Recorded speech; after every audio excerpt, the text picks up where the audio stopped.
Since I've become more of an adult, things have changed because I see on a different level from which I used to. So, and my dad always says like the little deers when they first sprout their horns, they're trying to get off the old skin. And my dad always says that I'm like the little deer trying to scrape his own. So I'm trying to stepping into my manhood, and I'm trying to like discover myself as a man. And then that sometimes pushes my dad away or brings him in terms of finding who I am, because it clashes with who he is. Dynamics change for a variety of different reasons in terms of how you interact and how you deal with different issues relating to your child. What I've said to my children, as a young child gets older, female as well as male, but mainly because of male, if you look at nature,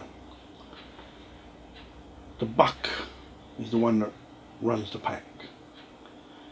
But as the young bucks get older, they challenge the buck. Their antlers got fur and they start getting bigger. And then all of a sudden they got to try and get this fur off so that their antlers can be shining in all their glory, because they've got a life to live. And at some point they challenge the buck. And I've said to the kids, especially the boys, you will have to challenge me. It is inevitable, and it would be disappointing if you didn't challenge me, because that is the nature. But as long as I'm alive, you need to understand that I'm the buck. I'm the leader of the pack. You will have your own pack, and you'll be the buck there. And when your kids grow up, they'll challenge you, because that's the way it's supposed to be. But it's how you challenge things. It's how you deal with things. When I was a child, it was like I didn't really have an opinion. It was just like, do as you're told, just listen to it. You'd have the boisterous attitude of like, I don't want to do it, but not really knowing why you don't want to do it.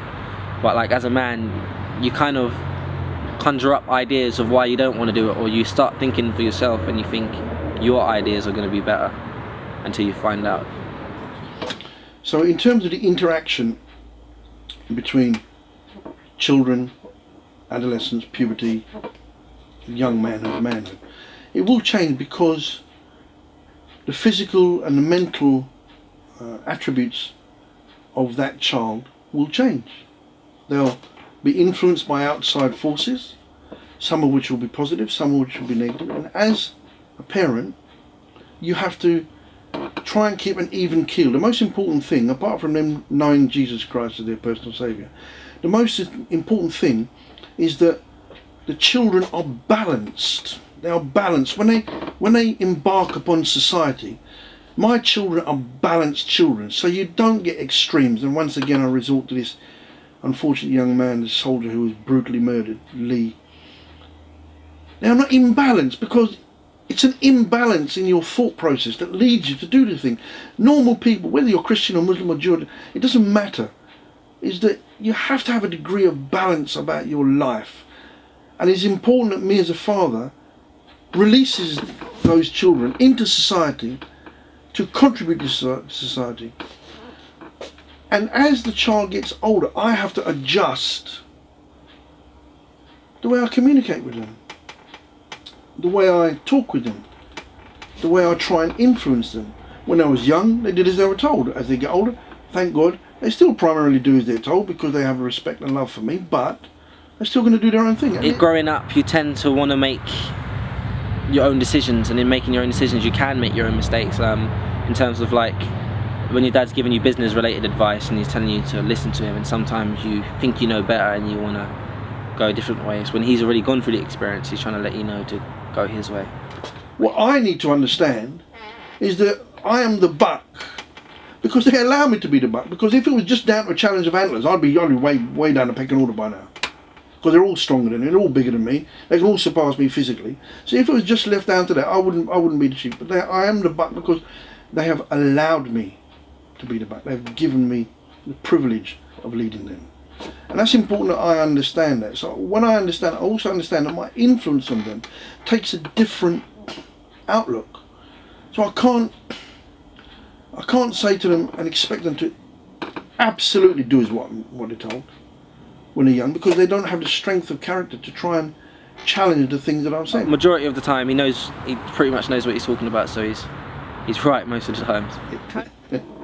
The point is, you have to adapt how you deal with your children as they get older, because they change, and if you think you're going to forever be talking to a 2-year-old child, you'll struggle and you'll end up having a big divide between you and children. So you have to allow them to allow you, if you understand what I mean. I wouldn't say my relationship's changed with my dad. I think it's evolved. It hasn't. It was still the same relationship, but there's new aspects in it. I've got my own voice now. I'm entitled to do more things my way than his way, but at the end of it, it's probably still his way. Sometimes the more serious the event is, sometimes the less I have to say. Because sometimes if an event is so serious, I can chew their ears off on a variety of different subjects and they listen to me, but sometimes the event, whatever's happening, is so serious. Serious from my perspective, because generally speaking, as I said, my children haven't given me too much cause for concern in terms of what I hear that some other families or some other parents have gone through. But nonetheless, there have been things that I consider to be quite serious, whereby I can't deal with them in the manner I would normally deal with them.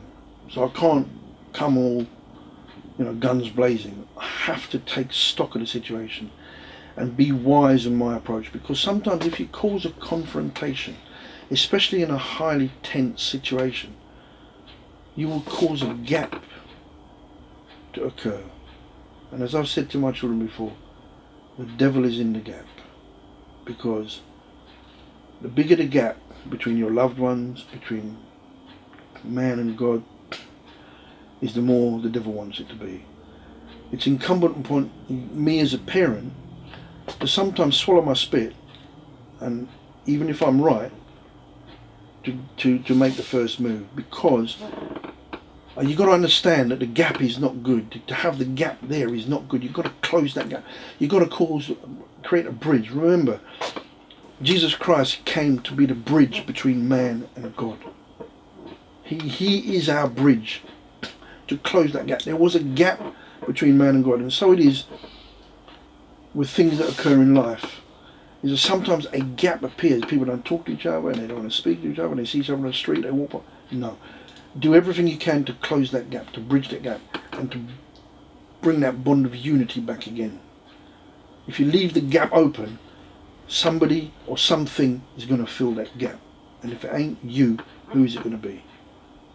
So, different circumstances and different age brackets require different approaches.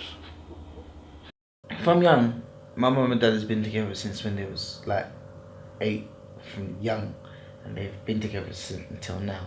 It was a lot of years, and it's ongoing. My views in girlfriends leading up to it is that I never really ever wanted to audition women.